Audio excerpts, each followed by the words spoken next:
Coucou tout le monde, aujourd'hui je vous retrouve pour une nouvelle vidéo qui sera sur la marque Kat Von D. Je vais me maquiller, vous montrer ma routine de maquillage de tous les jours. Je vais aussi vous parler de la marque Kat Von D, voilà. J'ai envie de partager ça avec vous parce que vous avez peut-être les mêmes problèmes que moi au niveau des cernes, au niveau... pour tout ce qui est contouring, peut-être que vous recherchez les mêmes choses que moi. Donc je vais commencer par l'anti-cerne. Alors l'anti-cerne, les cernes chez moi c'est un combat de tous les jours. C'est comme les cheveux, comme la pousse de mes cheveux, c'est un combat de tous les jours. Les cernes, comment vous dire, ça fait partie de moi maintenant, voilà, elles sont bien incrustées. J'ai énormément de mal à trouver pour ce qui est soin ou tout ce qui sera camouflage, anti-cerne, j'ai eu du mal à trouver quelque chose qui me plaît. Et encore, je pense que je peux trouver vraiment encore mieux, mais pour l'instant j'ai trouvé quelque chose qui me plaît. Je vais pas changer cette routine anti-cerne pour le moment. Avant j'avais cet anti-cerne là de la marque Benefit. Donc je vous en ai déjà parlé dans une vidéo qu'on peut plus retrouver sur ma chaîne parce que la vidéo ne me plaît plus. Donc en fait c'est un correcteur, on peut voir qu'il est très orangé. Et en fait moi la vendeuse m'a dit voilà vous le mettez là sur les cernes et en fait les petits sous-tons orangés vont camoufler vos cernes. Ok, bah je l'ai acheté, je me suis dit vas-y il faut quand même un bon anti-cerne parce que là tes cernes c'est plus possible, en fait c'est un complexe, je peux pas. Je l'ai pris, je le mettais et puis c'est vrai que bah, c'est orange quoi, c'est vraiment pas beau. Et en fait ce qu'elle m'a pas dit c'est que faut mettre ça et après on fait le teint, c'est-à-dire fond de teint et poudre. Sauf que moi je suis quelqu'un qui ne se maquille pas du tout le teint.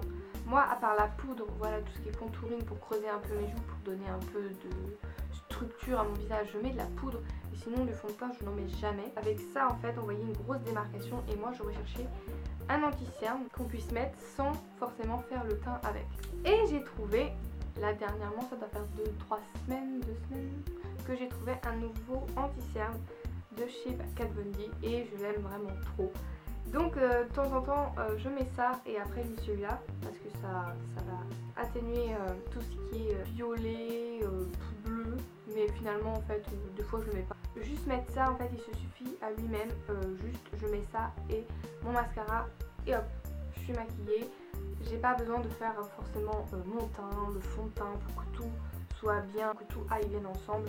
J'ai juste à mettre ça tout seul et en fait c'est comme un filtre, j'ai l'impression qu'il floute mes cernes et voilà en fait il rentre dans ma peau et ça se mélange en fait, il se met à la carnation de ma peau, enfin, je sais pas si vous voyez ce que je veux dire, mais en gros il se marie avec ma peau. Ah je pense que vous avez compris hein, voilà, on le met et en gros on le voit plus. Donc je vais le mettre.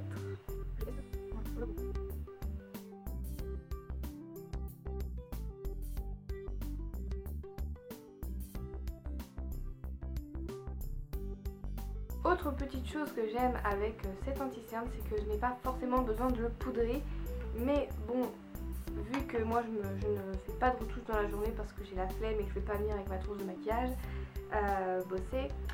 Donc j'aime appliquer quand même une petite poudre lissante. Donc c'est celle-là, donc j'ai la haine, elle est tombée par terre, elle s'est éclatée en 1000 morceaux. Il me reste 3 malheureux petits morceaux qui se datent là. J'essaye quand même hein. Pour les cernes je prends un pinceau de chez Real Technique. C'est vrai qu'il y en a qui préfèrent vraiment mettre une poudre au cas où pour matifier, mais il est mat. Il est déjà mat en fait. L'anti-cerne. Je vous recommande la poudre lissante de chez Sephora.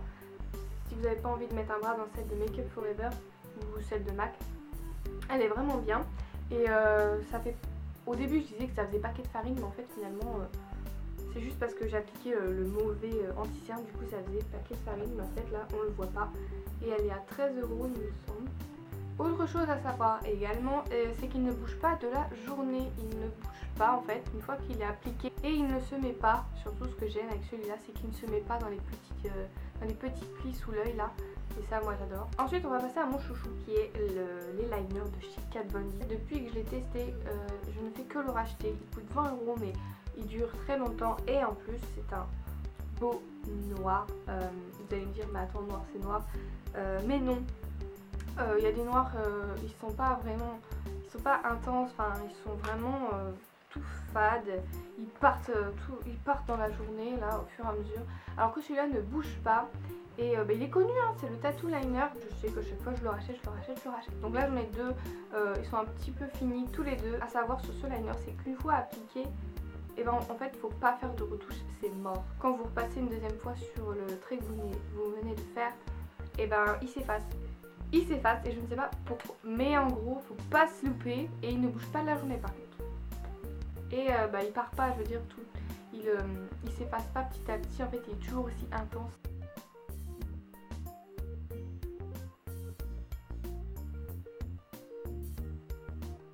Chose qui est bien avec ce liner, comme je disais, je vous dis qu'il part pas à l'eau, etc. C'est surtout dans le petit coin là, à l'intérieur là. Des fois souvent on a l'œil un petit peu mouillé et on peut quand même faire le trait, il ne part pas du tout. Et ça c'est cool. Parce que souvent en fait il commence à partir là et des fois les liners ils descendent là, c'est trop moche. Mais lui il ne bouge pas du tout.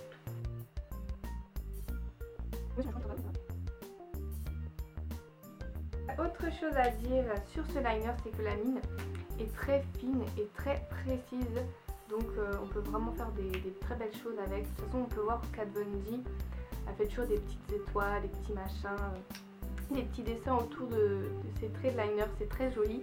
C'est particulier mais c'est très joli. Cette mine du Tattoo Liner de chez Kat Von D, elle est vraiment, on peut la plier. Elle est souple, on va dire ça. Elle est très souple, on peut vraiment manier le stylo. Donc on va continuer et on va faire le teint. Parce que là je commence à avoir une tête de cadavre, donc on va continuer. Donc je vais parler en premier du pinceau. Donc je vais les comparer avec les pinceaux de chez Real Technique.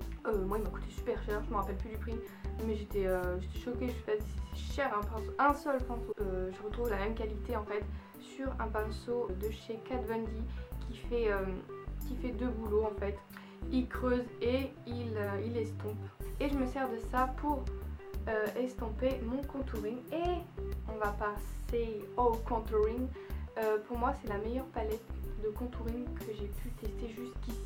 On a pu entendre parler énormément de cette palette sur YouTube et en fait je comprends pourquoi voilà, les youtubeuses l'ont pratiquement toutes et s'en servent toutes, donc elles ne vendent pas que de la merde. Je peux vous confirmer vraiment qu'elle est top. Pourquoi elle est top? Tout simplement parce qu'il n'y a pas de sous-ton orangé dans les trois fards qu'on peut voir là, dans les trois bronzers. Et moi j'utilise plus celle-là parce qu'en fait je veux pas vraiment que ça se voit, je veux juste creuser et voilà, structurer mon visage, donner une forme, illuminer un peu, me faire un bon teint parce qu'on dirait que je suis morte, mais j'ai juste envie de me donner bonne mine, donc j'en mets, sinon je me trouve pas grosse du visage hein, parce que naturellement je trouve que ça se creuse. Et il y a trois teintes pour quand on part en vacances et qu'on bronze. Bon moi je bronze jamais, donc en fait soit je mélange lui et lui. Le truc qui est bien c'est qu'il n'est pas orange du tout, et ça va à toutes les couleurs de peau. C'est ce que la vendeuse m'a dit, mais pourquoi pas.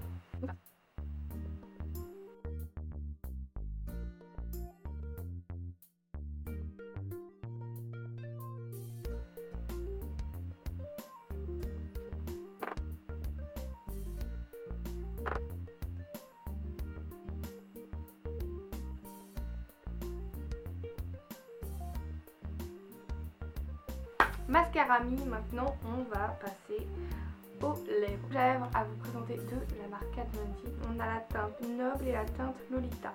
Donc j'ai pris un vieux rose et un... Je l'appellerais le rouge à lèvres que... On dirait que t'as été au ski avec. Et ce que j'aime avec celui-là c'est que de 1 c'est mat. Bon, il assèche pas vraiment les lèvres, ça va. Moi je le supporte toute la journée. Je ne fais pas de retouche parce qu'il ne part pas de la journée. Je mange, je vois, il part pas. Sauf un petit peu à l'intérieur, mais bon. Mais le contour, je n'y touche pas. Et le contour, je le fais sans crayon. La pointe de l'embout, là, l'embout mousse, là, est tellement fine qu'on peut tracer le contour de nos lèvres avec.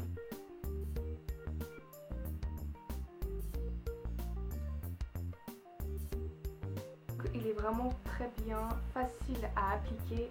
Et vous avez vu mon contour des lèvres, je le fais sans crayon. C'est tellement chiant de trouver un crayon qui ressemble vraiment à l'identique à la couleur de notre rouge à lèvres, et il est déjà sec, voilà, et moi j'adore. Voilà, ma vidéo est maintenant terminée, donc j'espère que cette petite revue routine make-up vous aura plu. Je vous fais d'énormes bisous et on se retrouve pour une prochaine vidéo. Bye.